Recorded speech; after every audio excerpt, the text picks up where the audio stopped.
स्वादित चरण कमल चिन्मकरंदाय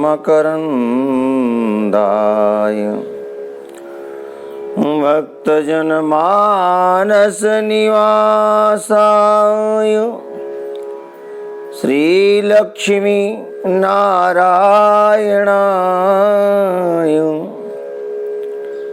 कृष्णाय वासुदेवाय हरे परमात्मने प्रणतक्लेशनाशाय गोविंदाय नमो नमः। लक्ष्मीनाथ समारम्भां नाथयामुनमध्यमाम् स्मदाचार्यपर्यन्तां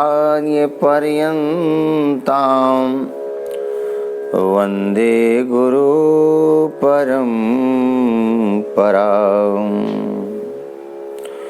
बोलिए सच्चिदानंद भगवान की जय। सर्वेभ्यो देवेभ्यो नमः। सर्वेभ्यो ब्राह्मणेभ्यो नमः। सर्वेभ्यो संत चरण कमलेभ्यो नमः। मातृपितृचरण कमलेभ्यो नमः। बोलिए हनुमंत लाल की जय। जय जय श्री राधे। जय जय श्री राधे। जय जय श्री राधे। अनंत कोटि और हमान्य नायक परात्पर जगदीश्वर अखिलेश्वर नंद नंदन भगवान श्याम सुंदर की मांगमयी प्रतिमूर्ति श्रीमद् भागवत महापुराण भगवान भागवत के चरणों में अनंत अनंत बंदन प्रणाम। समुपस्थित मातृशक्ति यो मेरे नन्हे मुन्ने बालको ये मेरे भाइयों, बहे सतसंग की गंगा अरे मन चल रहा आए, जिसे तू भूल बैठा है उसी से फिर मिला लाएं। आइए भक्ति रस प्रवचन की धारा में गोते लगाएं, डुबकी लगाएं। उससे पहले 2 बार भगवान नाम लेते हैं, पश्चात कथा स्तरिता में अवगाहन करके जीवन को धन्य बनाएंगे। गोविंद जय जय गोपाल जय जय राधा रमण हरि गोविंद जय जय राधा रमण हरि गोविंद जय जय गोविंद जय जय बोलो गोपाल जय जय गोविंद जय जय बोलो गोपाल जय जय राधा रमण हरि गोविंद जय जय राधा रमण हरि गोविंद जय जय।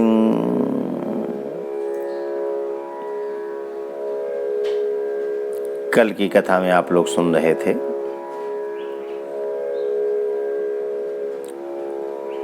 कश्यप ने दिति पत्नी को बहुत समझाया, लेकिन दिति जब नहीं मानी तो कश्यप ऋषि ने परमात्मा का विधान माना, दिति को संतुष्ट किया और बैठ गए पुनः अग्निहोत्र में। दिति को पछतावा हुआ, क्षमा मांगा तो कश्यप ऋषि क्षमा करते हुए कहा, पुत्र तो आसुरी होंगे तो उनको मारने वाला कोई नहीं, साक्षात ईश्वर, और आपका पौत्र जो होगा भगवान का भक्त होगा, ऐसा उपदेश किया। दिति ने गर्भ धारण किया, देवताओं की श्वास अवरुद्ध होने लग गई, कांति छीनने लगे। ब्रह्मा जी के शरण में आए तो ब्रह्मा जी ने बताया इस समय दिति का बढ़ता हुआ गर्भ है, कारण बताया मेरे पुत्रों का तिरस्कार किया जय और विजय ने, शाप दे दिया, भगवान ने अनुमोदन किया। वही जय और विजय दीति के गर्भ में है। जैसे दीति बालकों को जन्म दे देगी, आप सब क्लेश से मुक्त हो जाएंगे। भगवान ने अनुमोदन किया। बड़ी प्यारी बात, बड़ी मीठी बात और बहुत बहुत ही मार्मिक बात यहाँ पर। जय और विजय, बाबा तुलसी ने भी लिखा है, द्वारपाल हरि के प्रिय दो, द्वारपाल ही नहीं प्रिय, द्वारपाल हरि के प्रिय दो, जय और विजय जान सबको,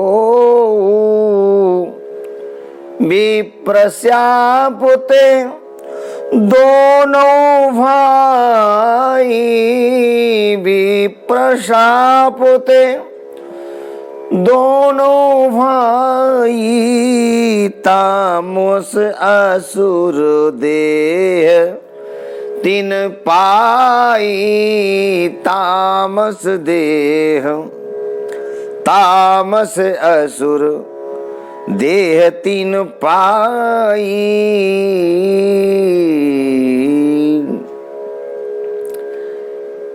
भगवान ने कहा आपको श्राप तो स्वीकार करना ही होगा। ब्राह्मण मेरे आराध्य हैं। यहां पर भगवान ने ब्राह्मणों की बड़ी महिमा का गान किया है।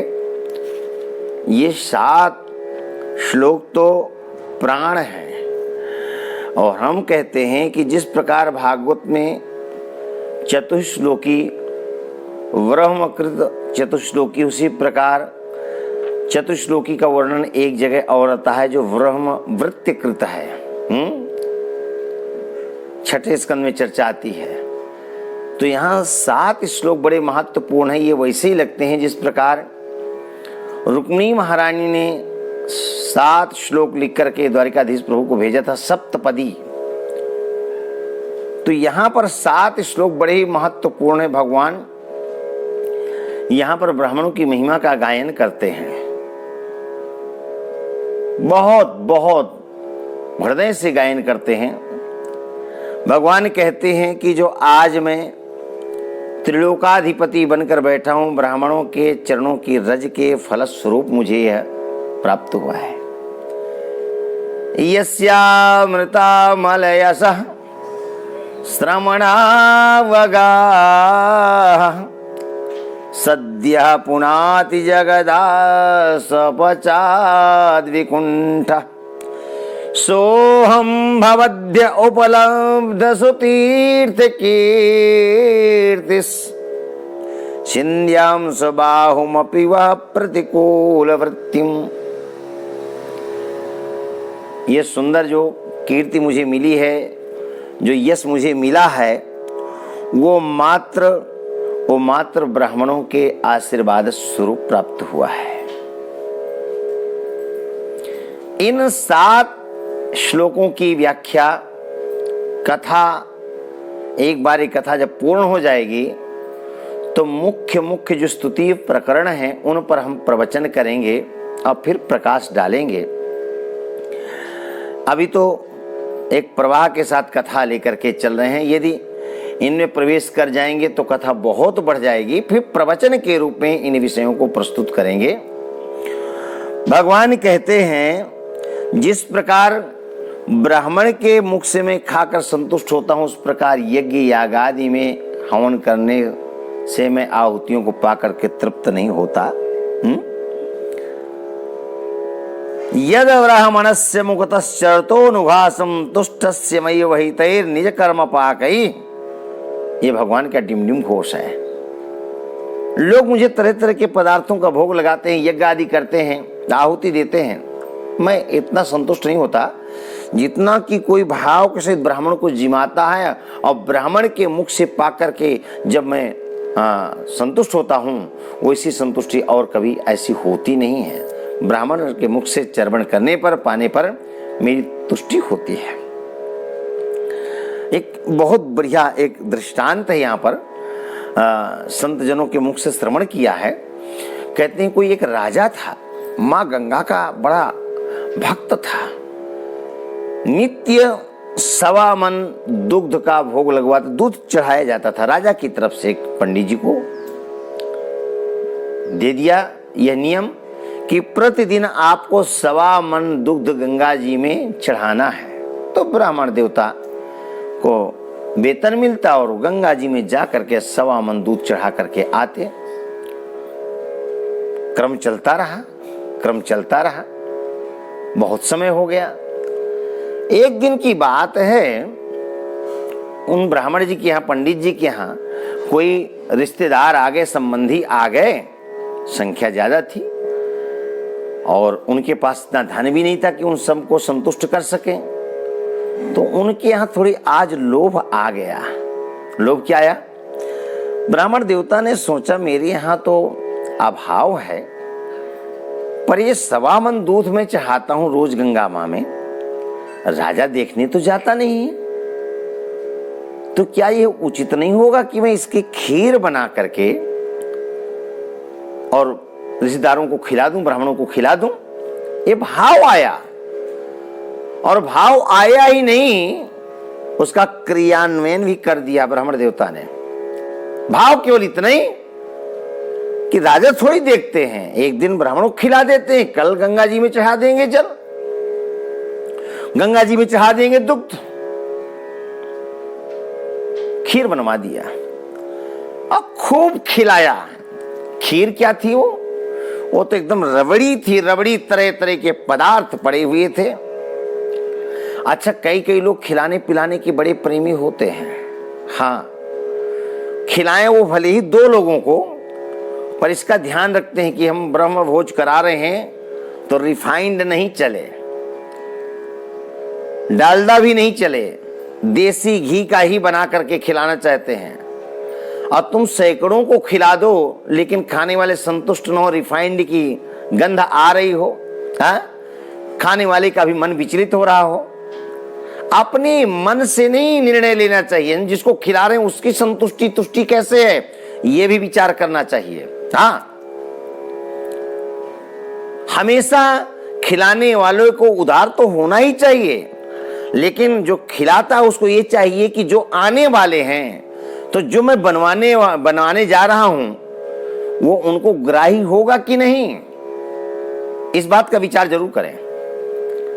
अच्छा, हमारे कई संपर्क में लोग हैं, उनमें से एक संत है, उनको हम देखते हैं, वो जब भोजन कराते हैं, भंडारा करते हैं, तो बहुत सारे पदार्थों को बनवाते हैं और हमें तो ऐसा लगता है, हम तो उनके मुंह में कह देते हैं, महाराज जी आप जैसा संत हमने देखा नहीं। वो इस ढंग से पदार्थ बनवाते हैं कि लगता है कि अगले से सलाह लिया था कि तुम्हें क्या पसंद है, तुम्हें क्या पसंद है। अनेक व्यंजन बनवाएंगे और आपकी जो संतुष्टि हो, जिसमें संतुष्टि आप वो पाइए, बहुत अच्छा लगता है। और बड़े भाव से बनवाते हैं, बड़े चाव से बनवाते हैं, और श्रेष्ठ होकर के, संपन्न होकर के भी जैसे कोई बच्चा सेवा करे बड़ों की, ऐसी सेवा करते हैं, अच्छा लगता है। कई लोग खिलाते पिलाते हैं लेकिन ये ध्यान नहीं देते हैं कि अगला संतुष्ट काहे में होगा।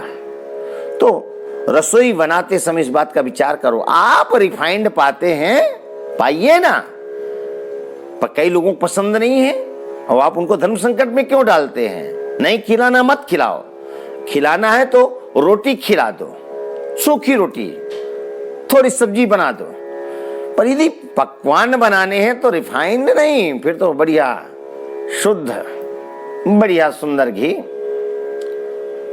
पथमेड़ा की गायों का घी, बढ़िया, राजस्थान में बड़ा सुंदर गौशाला है और अन्य गौशालाएं हैं, तो बढ़िया शुद्ध देसी गाय के घी से फिर बनाना चाहिए, खिलाना चाहिए। हाँ, स्वयं भी संतुष्ट रहो, दूसरे को भी संतुष्ट करो। तो ब्राह्मण देवता ने खीर बनवाया और खूब खिलाया चकाचक। ब्राह्मण लोगों ने डका लिया, संतुष्ट हो गए, मुझ में ताव दिया, चल दिए। पर वाह वाह, बहुत ही तारीफ किया, बार बार भूर भूर सराहना किया। ब्राह्मण देवता ने खिला तो दिया, पर अंदर से डर, अंदर से डर। मैंने राजा की ड्यूटी स्वीकारा और राजा से छिपा करके मैंने ऐसा किया। मुझे करना ही था तो एक बार राजा साहब से सलाह लेनी चाहिए थी। अंदर से डर। चलो, रात्रि बीती। दूसरे दिन दुग्ध लिया और गंगा जी में जाकर चढ़ाया। घर आ गए। घर पहुंचना हुआ कि राजा साहब का आदेश आ गया। किसी मंत्री ने आकर के बताया राजा साहब ने याद किया है। डर गया ब्राह्मण। राजा साहब पहले तो कभी बुलाते नहीं थे, आज ही क्यों बुलाया? लगता है मेरी चोरी पकड़ी गई। तो ब्राह्मण देवता डरते डरते डरते डरते राज दरबार तक पहुंचे। ब्राह्मण का पहुंचना हुआ और राजा साहब का पहुंचना हुआ। राजा साहब ने कहा, ब्राह्मण देवता, हमने आपको कोई ड्यूटी दी थी, आपको किसी काम में लगाया था, जिम्मेवार समझ करके आप अपनी जिम्मेवारी का पालन कर रहे हैं ना? और हमसे आप नजर मिलाइए, क्या बात है ब्राह्मण देवता, आप उदास हैं? ब्राह्मण देवता ने कहा, नहीं, तो जो हमने आपको सेवा दी वो सेवा आप कर रहे हैं। ब्राह्मण देवता ने कहा। राजा साहब ने कहा, लेकिन ब्राह्मण देवता, हमको तो संतुष्टि नहीं है। ब्राह्मण देवता डर गए। ब्राह्मण देवता हाथ जोड़ लिया, हुजूर। ब्राह्मण देवता ने कहा, ये बताइए, ईमानदारी से बोलना, ईमानदारी से। राजा ने रात में स्वप्न देखा था और स्वप्न के बाद फिर निद्रा नहीं आई थी, तो ब्राह्मण देवता को बुलाया। ब्राह्मण देवता से पूछा, ये बताइए, आपको जो काम दिया गया था, सेवा दी गई थी, वो क्या आप ईमानदारी से करते आए? ब्राह्मण देवता ने सब कुछ बताते हुए यही बता दिया, महाराज जी, राजा साहब, आपकी जो सेवा दी हुई सेवा है उसको अनवरत हम चला रहे हैं, बराबर चलाते आए, लेकिन चोरी माफ हो, गलती माफ हो हुजूर। हुआ क्या, कल मेरे यहाँ बहुत रिश्तेदार लोग आ गए, मेरे पास ज्यादा कुछ था नहीं जिससे मैं उनको खिला पिला कर संतुष्ट कर सकूं। आपका जो दुग्ध था गंगा जी में चढ़ाया जाता था, मेरी बदनीति हो गई और मैंने बिना आपके सलाह के उस दुग्ध से खीर बना करके ब्राह्मणों को जिमा दिया। आप चाहें तो दंड दे सकते हैं, आप चाहें तो माफ कर सकते हैं। राजा साहब ने कहा, ब्राह्मण देवता, आज से ही गंगा में दूध चढ़ाना बंद। क्यों? राजा साहब ने कहा, ब्राह्मण देवता, गंगा मैया में दूध चढ़ाने संतुष्ट नहीं होती, वो तो ब्राह्मणों को खीर खिलाने पर ही संतुष्ट होती हैं। हाँ? आज कल तक आपने दुग्ध चढ़ाया, मुझे कोई स्वप्न नहीं आया, लेकिन कल ही आपने ब्राह्मणों को खीर खिला दिया और गंगा मैया ने कहा आज मैं संतुष्ट हुई। तो जब गंगा मैया की संतुष्टि ब्राह्मणों को खिलाने से ही होती है, तो अब ब्राह्मणों को ही खिलाया खीर बना करके। जिस चीज की कमी हो और लीजिए और चकाचक ब्राह्मणों को खिलाइए।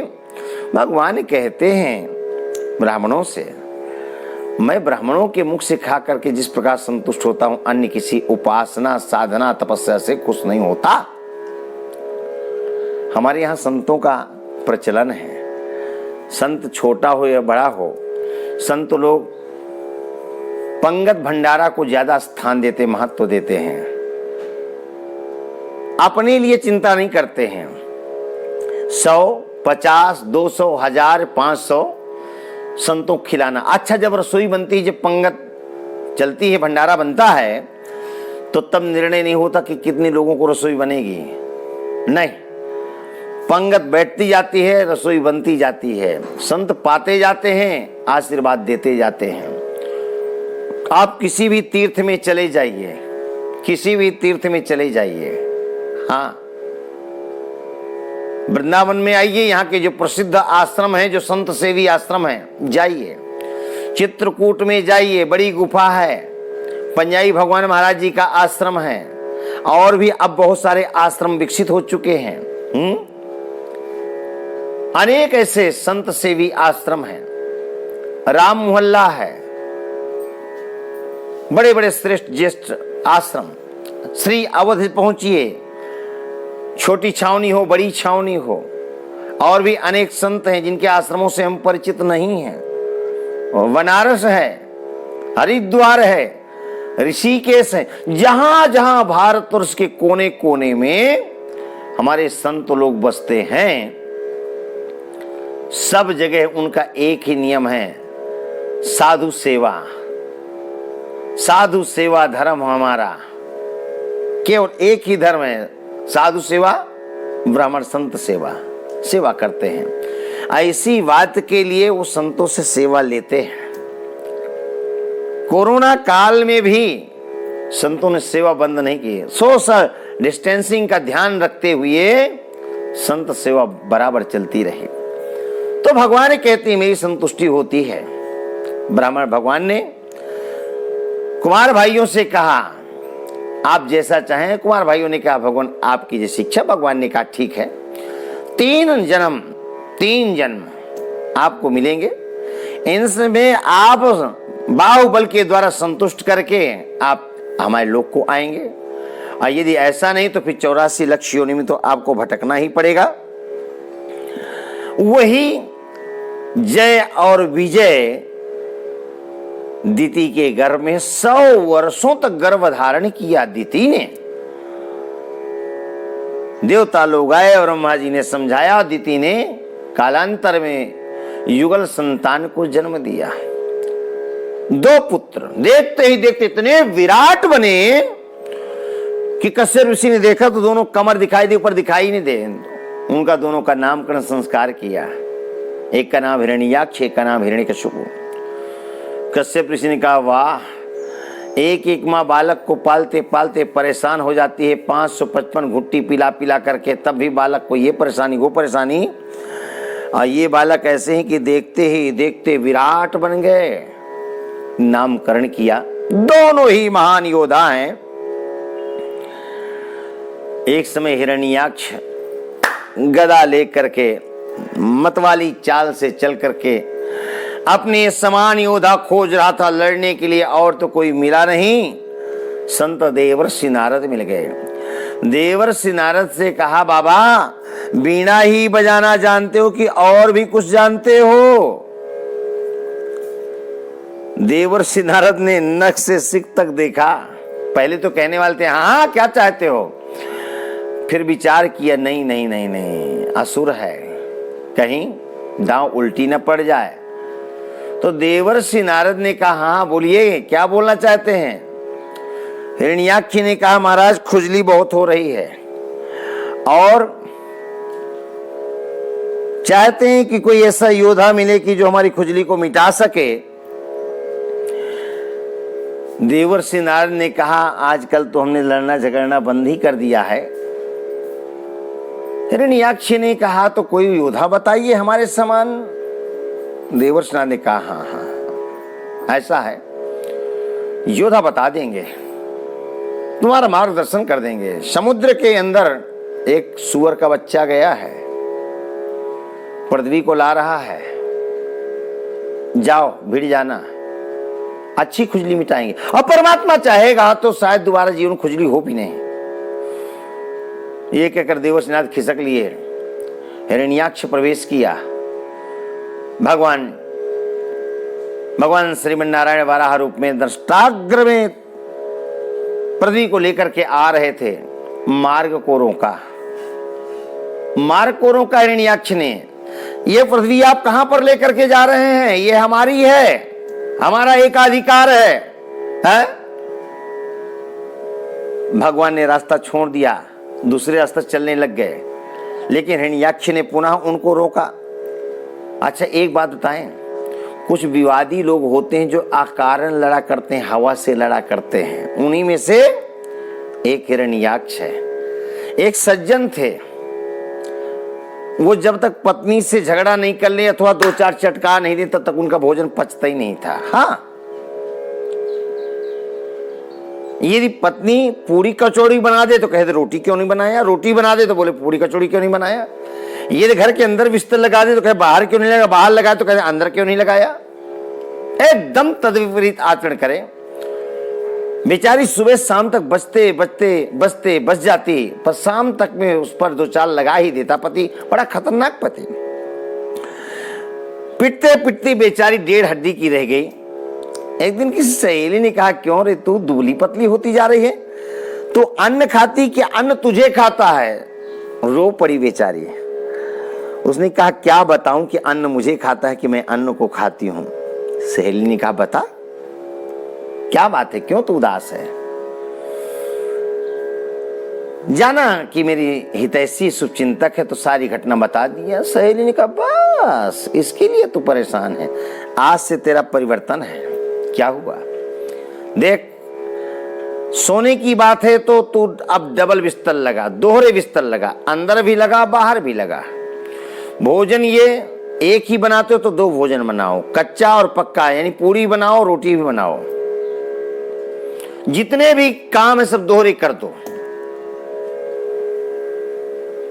जब तुमसे पूछे भोजन बना है तो कहना बना है। क्या खाना चाहते हो। जब पति का तुम बताओ तुमने क्या बनाया है तो तुम तो यही कहोगी ना कि पूरी कचौड़ी बनी है। तो तुम्हें मारने दौड़ेगा तो जैसे मारने दौड़ तुरंत कह देना, नहीं मैंने तो रोटी बना रखी है। मंत्र दे दिया। बेचारी खुश हो गई और बढ़िया ढंग से उसी ढंग से आज व्यवस्था दी। पति के आने की प्रतीक्षा करने लग गई, सब दोहरे काम किया।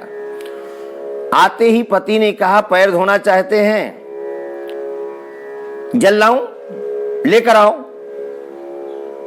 पत्नी जल्दी जल्दी गई, गर्म जल लेकर के आई। पति मारने तैयार हुआ, ठंडा जल चाहिए तो गर्म लेकर आई।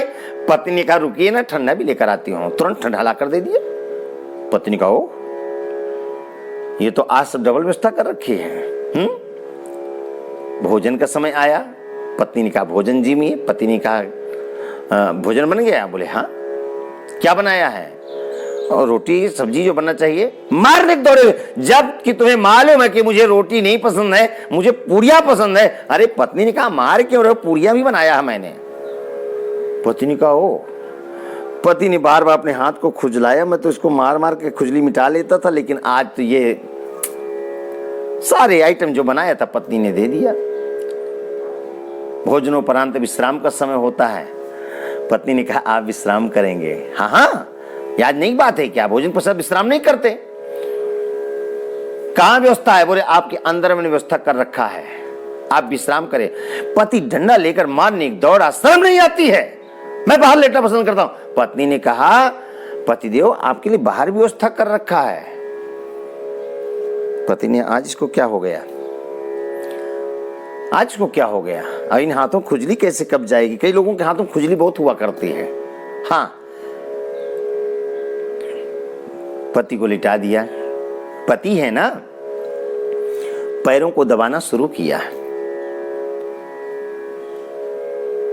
पैरों को दबाना शुरू किया। पति सोच रहा था कि क्या करूं, आज इसको मैं पीट नहीं पाया, मेरी खुजली कैसे हाथों से जाए। सेवा भी कर रही है। हाँ? पति ने ऊपर आकाश की ओर देखा और आकाश की ओर देख करके उनको उपाय सूझ गया। आकाश में देखा गया है कि तारागणों के मध्य में एक सफेद सफेद धार दिखाई देती है। पति ने उसको देख करके पत्नी से कहा, क्यों ये ऊपर सफेद सफेद क्या दिख रहा है। पत्नी बेचारी भोली, अब उसको तो डबल नहीं कर सकती थी। पत्नी ने कहा, पतिदेव ये देवताओं के चलने का मार्ग है, सड़क है उनकी, इसी सड़क से रथ में बैठ करके जाते हैं। पति ने कहा, ओह कितनी खतरनाक महिला हो तुम, ऐसे जगह बिस्तर लगाया है कि देवताओं के रथ गिरे तो मेरी छाती में गिरे, मेरा प्राण हो जाए। उठा करके चटकाना शुरू किया। मतलब कुछ लोगों की आदत होती है कि क्या करें, कैसे अपनी खुजली को मिटाएं।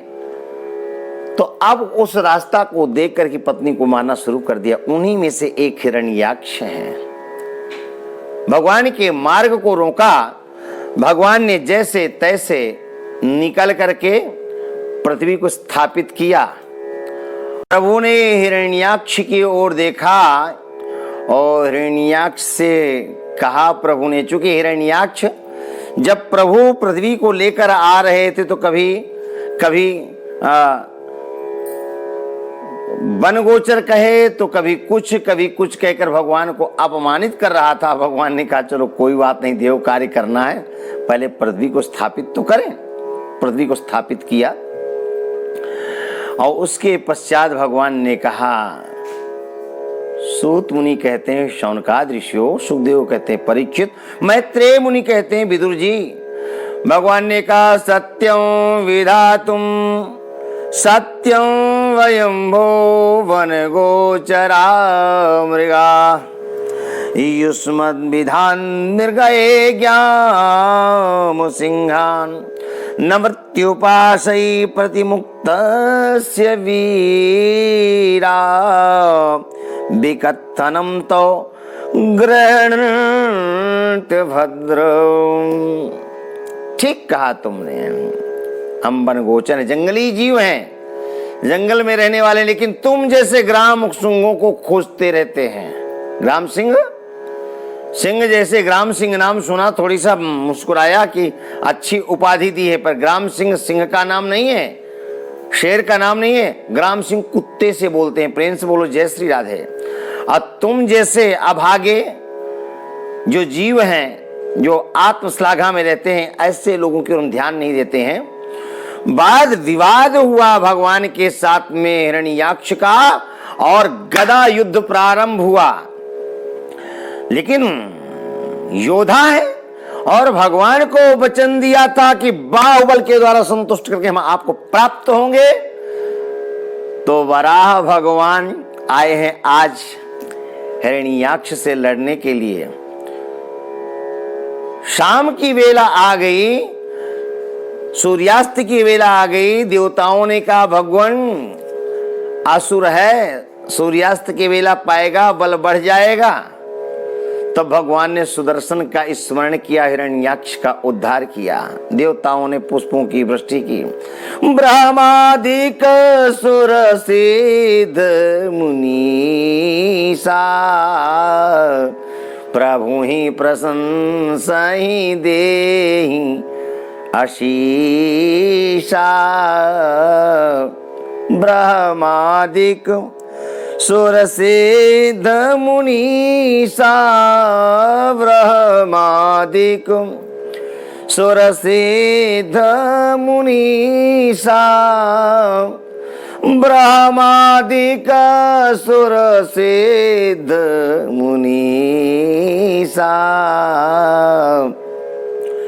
प्रभु ही प्रशंसा ही देहि आशीषा। देवताओं ने पुष्पों की वृष्टि की, सब गदगद हुए। भगवान साक्षात वराह भगवान ने हिरण्याक्ष का उद्धार किया। देखिए, हिरण्याक्ष किसे कहते हैं? हिरण्य कहते हैं सोना को, अक्ष कहते हैं आंख को। जिनकी आंख सोने पर केंद्रित है, लोभ का प्रतीक है। ठीक है ना, लोभ का प्रतीक है। तो भगवान हिरण्याक्ष को मारने आए तो भगवान को दो बार अवतार लेना पड़ा। एक हिरण्याक्ष, एक हिरण्यकशिपु। हिरण्य माने सोना, अक्ष माने आंख। हिरण्य माने सोना, कशिपु माने तकिया। ये लोभ के प्रतीक हैं। कहते हैं लोगों को कहो कि भाई ज्यादा लोभ मत करे रे, हमारे अंदर लोभ कहाँ है? हम कहाँ लोभ करते हैं? नहीं, हम लोभ नहीं करते। हमारे अंदर लेस मात्र भी लोभ का स्पर्श नहीं है। सामान्य जीव जो लोभ की पराकाष्ठा है, हाँ, अपनी तो कमाई खा ही जा रहा, दूसरे की भी खाए जा रहा है, फिर भी कहता है तुमने मुझे क्या दिया, तुमने मेरा क्या किया। लोभ, लोभ, लोभ को मारने के लिए भगवान को दो दो अवतार लेने पड़े। और आज का लोभी कहता है कि मैंने तो लोभ किया ही नहीं, लगता है भगवान से श्रेष्ठ हो गए। हिरण्याक्ष का प्रभु ने उद्धार किया और सुंदर पृथ्वी मिली। किसको? बोले मनु शतरूपा को। महाराज, मनु शतरूपा को ब्रह्मा जी ने आदेश दिया था कि सृष्टि का तुम विस्तार करो। तो अब सृष्टि विस्तार की तो सोच ही लिए, निर्णय कर ही लिए मनु शतरूपा। सूत मुनि कहते हैं, शौनकादृश्यो सुना आपने। मैत्रेय जी कहते हैं, विदुर जी आप असंतुष्ट हुए थे, संतुष्टि हुई? महाराज विदुर जी ने कहा संतुष्टि तो हो गई कि ये दिति कश्यप नंदन थे, भगवान ने वराह रूप लेकर हिरण्याक्ष का उद्धार कर दिया। पर भगवान ब्रह्मा जी जगत का विस्तार करना चाह रहे हैं। ब्रह्मा जी ने मनु शतरूपा को आदेश किया, तो क्या इनके इतने ही संतान हैं? और भी तो हैं, कर्दम ऋषि आदि, उनको आदेश नहीं किया? बोले हाँ आदेश किया। किसको किया? कर्दम ऋषि को। बोले आप सृष्टि विस्तार में सहयोग करो। तो कर्दम ऋषि ने भी स्वीकार किया और कर्दम ऋषि तपस्या करने चले गए। क्यों चले गए? भगवत प्राप्ति। बोले नहीं, पत्नी सुंदर मिले। अच्छा एक बात और बताएं, तपस्या करने से भगवान ही नहीं मिलते हैं, तपस्या करने से पत्नी भी सुंदर मिलती है और तपस्या करने से पति भी सुंदर मिलता है। पति सुंदर मिले इसलिए पार्वती जी ने तपस्या किया था, अपर्णा नाम पड़ा था, पत्तों तक को खाया था। और गोपियों ने भी कात्यायनी महामाये महायोगिन्यधीश्वरी नंद गोप सुतम देवी पति में कुरते नमः। सुंदर पति की प्राप्ति के लिए गोपियों ने भी आराधना की थी, सुबह सुबह जाकर के यमुना स्नान करती थी। तो जिस प्रकार पति प्राप्ति के लिए गोपियों ने उपासना किया, पार्वती अम्बा ने किया, आज भी परंपराएं हैं। अधिक मास हो तब भी हमारी कुमारी बहनें सुबह जग करके, भोर में जग करके नदी सरोवर या कहीं किसी पनघट पे जा करके स्नान करती हैं, देवी का पूजन करती हैं। आज भी परंपरा है। उसी प्रकार पत्नी सुंदर मिले इसके लिए भी तपस्या करनी पड़ती है। पत्नी मनोरमाम देहि मनोवृत्तानुसारणीम, दुर्गा सप्तशती देख लीजिएगा। जिनको सुंदर पत्नी चाहिए, अब जिनकी शादी हो गई उनको क्या जपना है, हैं? पर जिनको सुंदर पत्नी चाहिए। अच्छा, सुंदर पत्नी की परिभाषा ये नहीं है कि जो बहुत बढ़िया पाउडर लगाए, लिपस्टिक लगाए, नहीं नहीं। जिसका स्वभाव सुंदर है वो चाहे पाउडर लगाए और चाहे ना लगाए। कई बार देखा जाता है कि जो श्रृंगार ज्यादा करती खतरनाक भी ज्यादा होती हैं, और कई बार देखा जाता है कई श्रृंगार नहीं करती पर बड़ी भक्त हृदय होती हैं, परिवार पालक होते हैं, परिवार को जोड़ने वाली होती हैं। तो पत्नी कैसी हो? जो पत्नी परिवार को जोड़ने वाली हो। कर्दम ऋषि तपस्या करने के लिए चले गए, बहुत काल तक तपस्या किया। भगवान खुश हुए, भगवान प्रसन्न हुए और भगवान ने कहा वरम ब्रूहि, वरदान मांग लीजिए। अब गए थे, पत्नी सुंदर मिले इसके लिए तपस्या करने गए, लेकिन जब भगवान ने अपना जगन मोहन त्रिभुवन सुंदर रूप दिखाया तो भूल गए। भगवान ने कहा क्या चाहते हो? बोले कुछ नहीं। अरे आए तो थे कुछ पाने, बोले मिल तो गया। बोले क्या? बोले आपका ये सुंदर स्वरूप, इसके अतिरिक्त हमें कुछ भी नहीं चाहिए। आपका सुंदर स्वरूप देखने को मिल गया, बस बस बस, इसके अतिरिक्त कुछ नहीं। भगवान ने कहा लेकिन विचार कर लो। कुछ संकल्प लेकर आए थे। कर्दम ऋषि ने कहा संकल्प पूरा हो गया। भगवान ने कहा जो तुम संकल्प लेकर आए थे हमने तो कर दिया है। मतलब आप शादी करना चाहते थे ना, हमने सगाई कर दिया है। विचार कर लो, दर्शनों से तृप्ति हो गई हो तो मना कर देते हैं, अब मन हो तो बता दो। कर्दम ऋषि को याद आ गई और कर्दम ऋषि ने कहा यदि आपने सगाई कर ही दिया है तो फिर हम कर ही लेंगे। भगवान ने कहा हमने तो पहले ही कहा था कि मन मन भावे मूड हलावे, यदि कुछ इच्छा हो तो कर देते हैं। बोले कर लेंगे। भगवान संतुष्ट हो गए। आज से तीसरे दिन यानी परसों के दिन मनु शतरूपा अपनी बेटी देवहूति को लेकर आएंगे। गृह कार्य में बड़ी दक्ष, बड़ी सुंदर है। हाँ, आप विवाह की इच्छा भी रखते हैं, विवाह कर लेना, मना नहीं करना। हम आपके यहाँ पुत्र बन करके आएंगे, भक्ति शास्त्र का उपदेश करेंगे, सांख्य शास्त्र का उपदेश करेंगे। आप विवाह कर लीजिएगा। ये कहकर भगवान अंतर्धान हो गए, प्रतीक्षा करने लग गए और मनुष्य रूपा समय के अनुसार आए। कर्दम ऋषि के साथ विवाह हुआ। कर्दम ऋषि ने देवहूति के साथ विवाह किया और बहुत सारा दहेज दिया मनु महाराज ने और चले गए। कर्दम ऋषि और देवहूति आश्रम में वास कर रहे हैं। विवाह हो गया। रहने के लिए महले बोले सुंदर पर्ण कुटी बनी हुई, कुटिया बनी हुई है। देवहूति ने अंदर प्रवेश किया तो अंदर से मेढक फुदकता हुआ आया। देवहूति ने कर्दम ऋषि से कहा, ये क्या? बोले मेढक भी इस कुटिया को अपनी ही समझता है। अच्छा। पीछे से सर्प उसको काट खाने को दौड़ा। देवहूति ने कहा, ये श्रीमान जी बोले ये भी इस कुटिया को अपना ही मानते हैं। देवहूति ने कहा, जीवन धन्य हो गया। हाँ? सर्वधर्म समभाव, वसुधैव कुटुंबकम, सबकी एक ही नजरिया है। यहीं पर मेढक है, यहीं पर सर्प है, यहीं पर मयूर है, यहीं पर ये जंगल है, जीव हिंसक जीव जंतु भी रहते हैं, और यहीं हमको भी रहना है। आज की पत्नी होती तो वहीं पर कह देती तलाक पत्र मंगाओ जल्दी से, मैं अपने बाप के घर जाती हूँ। ऐसे घर में रहूंगी? है बढ़िया सुंदर सुंदर वाला महल होना चाहिए जिसमें संपूर्ण दुनिया की व्यवस्थाएं उपलब्ध हों। पर देवहूति ने ऐसी नादानी का परिचय नहीं दिया। इधर कर्दम ऋषि का विवाह हुआ था। संत है, पुनः समाधि लग गई। देवहूति ने जाना पति की समाधि लग गई तो मैं क्या करूं। तो पहले तो कुछ दिन तक फल आदि का ग्रहण किया, फिर जल का ग्रहण किया, क्रमशः वायु का। बहुत काल तक तपस्या करती रही देवहूति। कर्दम ऋषि की बहुत दिन के बाद समाधि जब खुलती है और देवहूति को वृद्धा के रूप में देखते हैं तो भूल गए थे कि मेरी पत्नी है। पूछा, आपका परिचय? बोले आपकी पत्नी देवहूति।